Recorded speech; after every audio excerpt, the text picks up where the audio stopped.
यह वीडियो उन छात्रों के लिए जो कि कोचिंग की फीस देने में सक्षम नहीं है। Hello everyone, welcome to opportunity for J. आज हम क्लास 9 का एक बहुत इंपॉर्टेंट चैप्टर जिसका नाम है रियल नंबर, उसको हम पढ़ना शुरू करते हैं। तो फर्स्ट रियल नंबर पढ़ने से पहले आपको कुछ बेसिक टर्म जाना होगा चैप्टर के बारे में। और फर्स्ट टर्म है आपका रेशनल नंबर। तो आपको सबसे पहले समझना होगा व्हाट इज रेशनल नंबर। तो रेशनल आपने क्लास 8 में बेसिकली ये पढ़ क्या होगा कि रेशनल नंबर क्या होता है कि the number which can be express in the form of P by Q, यानी the number which can be express in the form of p by q, यानी एक नंबर जिसको हम लोग p by q के फॉर्म में represent करें, वर जो आपका जो q होता है वो नॉट इक्वल टू 0 हो, उसे हम लोग क्या बोलते हैं, रेशनल नंबर। यानी कोई भी नंबर जिसे हम लोग p by q के फॉर्म में रिप्रेजेंट करें और जहाँ पे जो q हो वो 0 ना हो, वो क्या होता है, रेशनल नंबर। जैसे कि आप एग्जाम्पल देख पाओ, जीरो क्या एक रेशनल नंबर है, क्यों, क्योंकि ये क्या लिखा हुआ है 0/1। ये क्या है 0/1 क्या है, it is represent form as a rational number. 2/3 ये सब क्या है, ये सब रेशनल नंबर के फॉर्म में है। तो रेशनल नंबर बेसिकली जानते हैं, कुछ बेसिक टर्म होते हैं, इसका नाम है, सबसे पहले आप देख सकते हो नेचुरल नंबर।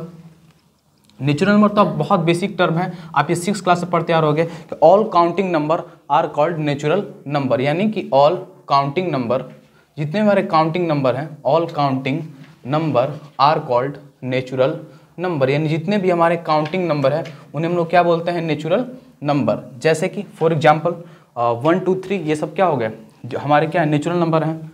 एग्जांपल हम देख सकते हो, फॉर एग्जांपल 1 हो गया, 2 हो गया, 3 4, ये सब क्या है लगातार, ये सब क्या है नेचुरल नंबर है। मीनवाइल होल नंबर इस चैप्टर को ना बेसिक आपको बहुत अच्छा फील करने के लिए आप कुछ बेसिक डिफाइन के बारे में आइडियाज होने चाहिए, इसलिए मैं ये सब आपको डिफाइन दिखा दूँ, आप इसे नोट करते चलें और इसे आप साथ में इसका नोट्स क्लियर करते चलें। यानी होल नंबर क्या होता है कि all counting number along with zero, all counting number along with zero is called, यानी जितने भी काउंटिंग नंबर है जीरो को लेके, यानी all counting number along with zero called whole number. जितने भी काउंटिंग नंबर है जीरो के लेकिन हम लोग क्या बोलते हैं, होल नंबर। जैसे कि फॉर एग्जांपल आप देख सकते हो, फॉर एग्जांपल आपका 0 हो गया, 1 हो गया, 2 हो गया, 3 4, ये सब क्या है, यानी इनमें जीरो क्या हो गया, जितने भी काउंटिंग नंबर में जीरो इंक्लूड हो जाए उन्हें हम लोग बोलते हैं होल नंबर। उसके बाद आपका टर्म आता है इंटीजर। तो इंटीजर क्या होता है कि ऑल काउंटिंग नंबर, या फिर आप इसे ऐसे लिख सकते हो कि all natural number, whole number, और उसके साथ एलॉन्ग विथ क्या हो, निगेटिव नंबर। तो इंटीजर देखते हैं, all natural number, whole number, along with negative number, यानी इनके साथ क्या जुड़ जाता हो, एलॉन्ग विथ निगेटिव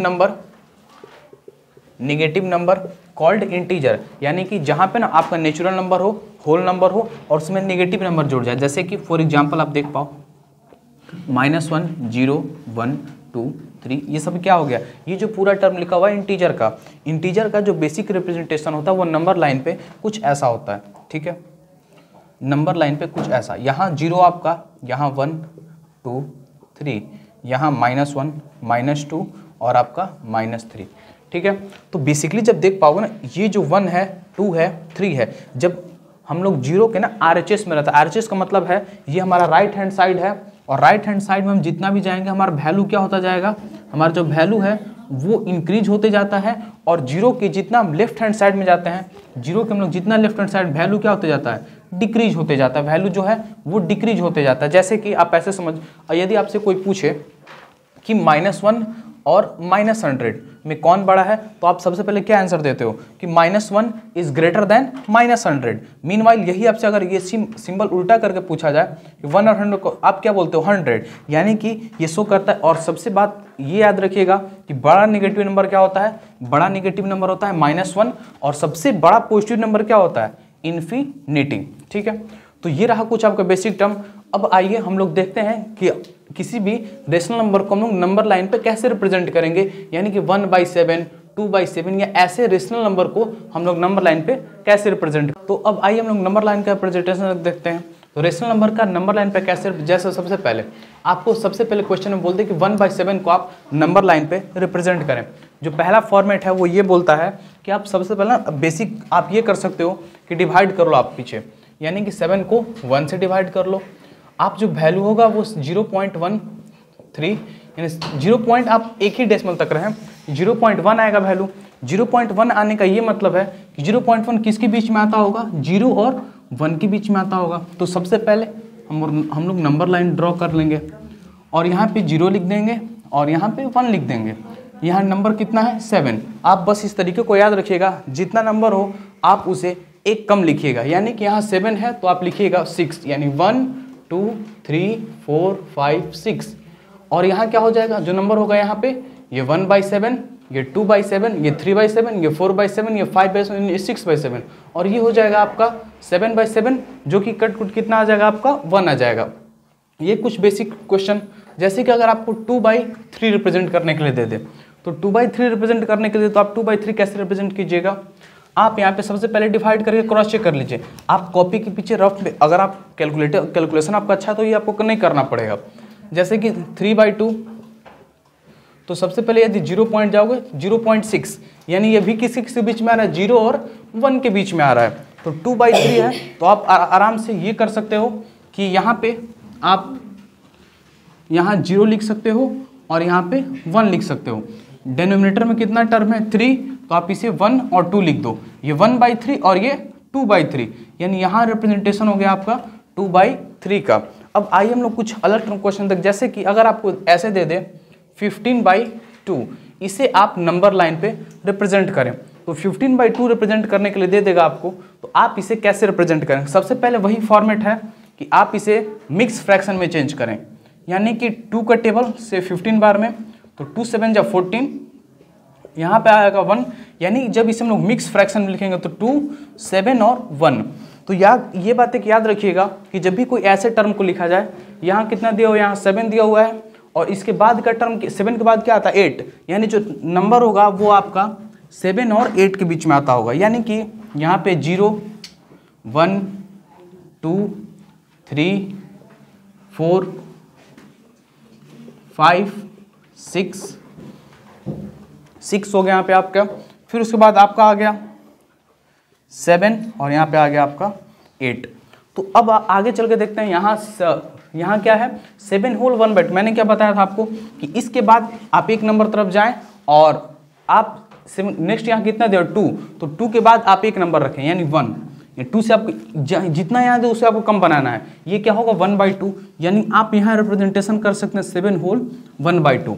ऐसा क्वेश्चन आपको फर्स्ट एक्सरसाइज 1 में क्लास 9 के जब आर को आप बुक को सॉल्व करें तो ऐसा क्वेश्चन आपको मिल जाएगा। तो भाई एक लास्ट टॉपिक इसमें क्वेश्चन आपको मिलेगा कि एक इंपॉर्टेंट कॉन्सेप्ट भी रहता है कि हाउ मेनी रेशनल नंबर्स, जैसे कि आपको एक नंबर देगा 3/7 एंड 5/7, तो इनके बीच में आपको रेशनल नंबर निकालने। एक बात याद रखिएगा कि दो नंबरों के बीच में इनफाइनाइट नंबर होते हैं, दो नंबर के बीच में इनफाइनाइट नंबर होते हैं। तो अब आपको सॉल्व करना है कि 3/7 और 5/7 के बीच में हमें 4 रेशनल नंबर निकालने हैं। तो हम लोग कैसे निकालेंगे, आइए बोलो देखते हैं। देखना है कि हमें 4 रेशनल नंबर निकालना है 3/7 और 5/7 के बीच में। तो अगर यदि हम देख पाए तो इनके बीच में अगर हम बेसिक डिफरेंसेस से चलें तो इनके बीच में हमें बस एक नंबर दिख रहा है जो कि है 4/7, लेकिन हमें बोला है कि 4 रेशनल नंबर निकालने हैं। तो इसके लिए आपको क्या करना होगा, बेसिक का फॉर्मूला रखना होगा, यानी कि लेट कर लेंगे x = 3/7 और y = 5/7। हम x को 3/7 मान लेंगे और y को 5/7 मान लेंगे। उसके बाद नेक्स्ट मेथड में d = y - x अपॉन में n+1। तो n मतलब होता है कि आपको 4 नंबर निकालने होते हैं, जैसे कि d, तो y कितना है आपका 5/7, x है 3/7 और n कितना है आपका 4, तो 4 और 4 + 1 कितना हो जाएगा 5। ठीक नहीं आ रहा है, ठीक है। तो 4 + 1 कितना हो जाएगा आपका 5, यानी d = हो जाएगा 7। 5 में 3 गया 2/7 और ये है आपका 5, ये आपका 5 7 नीचे आ जाएगा और आपका जो टर्म होगा d = हो जाएगा 2/7 5 जा 35, यानी जो d का टर्म आएगा वो आपका आएगा 2/35। उसके बाद अब हम लोग देखते हैं, अब हमें रेशनल नंबर निकालना है। तो फर्स्ट रेशनल नंबर का फॉर्मेट होता है x + d। जो x है आप उसे यहाँ रख दें, तो x कितना है आपका 3/7 और जो d है वो है आपका 2/35, तो 3/7 और 2/35, यहाँ पे आपका आ जाएगा 35, 7 टू 35 कितना बार में, 5 बार में, तो 5 3 जा 15 और +2 17/35, ये फर्स्ट रेशनल नंबर हो गया। उसके बाद सेकेंड रेशनल नंबर, तो सेकेंड रेशनल नंबर आपको निकालने के लिए लिख देंगे x + 2d। x कितना है आपका 3/7, x है आपका 3/7 और d कितना है, d जो है वो आपका 2/35 है, यानी 2 × 2/35 यानी कि 3/7 और प्लस 4/35, यहाँ पे आपका आ जाएगा 35, आपका 15 और +4 यानी कि आपका आ जाएगा 19/35। हमने बस फर्स्ट और सेकंड नंबर निकाल, मुझे और 2 नंबर निकालने हैं, तो third rational number equal, same आप फॉर्मेट आप समझ चुके होंगे। थर्ड रेशनल नंबर क्या हो जाएगा, x + 3d, यानी कि आपका जो आएगा थर्ड रेशनल नंबर। तो जो थर्ड रेशनल नंबर का फॉर्मेट आएगा वो आएगा x + 3d। हमने x को कितना माना था, आप देख सकते हो 3/7, तो 3/7 + 3 × जो d होगा वो आपका आ जाएगा 2/35 यानी कि 3/7 और प्लस 6/35, तो 7/25 कितना बार में, 5 बार में, और 5 3 कितना हो जाएगा 15, 15 + 6 तो 21/35, ये आपका आ जाएगा third rational number. Fourth rational number के लिए आप ऐसे कर सकते हो, फोर्थ रेशनल नंबर क्या हो जाएगा आपका x + 4d। x + 4d जो हो जाएगा, x का वैल्यू कितना दिया हुआ है, x का वैल्यू है 3/7, यहाँ पे हो जाएगा 3/7 और 4d का जो वैल्यू है वो आपको दिया हुआ है 2/35। आप ऐसे देख सकते हो, तो 3/7 और प्लस 8/35, यहाँ पे जो आपका ओवरऑल एलसीएम जो वो 35 हो गया होगा, और ये 5 बार में 15 और +8 ये आपका हो जाएगा 23/35। आप इसी फॉर्मेट से पूरे क्वेश्चन को समाप्त कर सकते हो। और ये थोड़ा फॉर्मेट आपको हो सकता है लॉन्ग लगे, आप बस करना है, आपको फर्स्ट नंबर को x मानना है, सेकंड नंबर को y, फिर ये फार्मूला आपको लगाना है, उसके बाद बेसिक कैलकुलेशन है। तो आपके लिए HW है कि आप एक्सरसाइज 1A को कंप्लीटली सॉल्व करें, और जो आपको डाउट रहे वो आप कमेंट करें।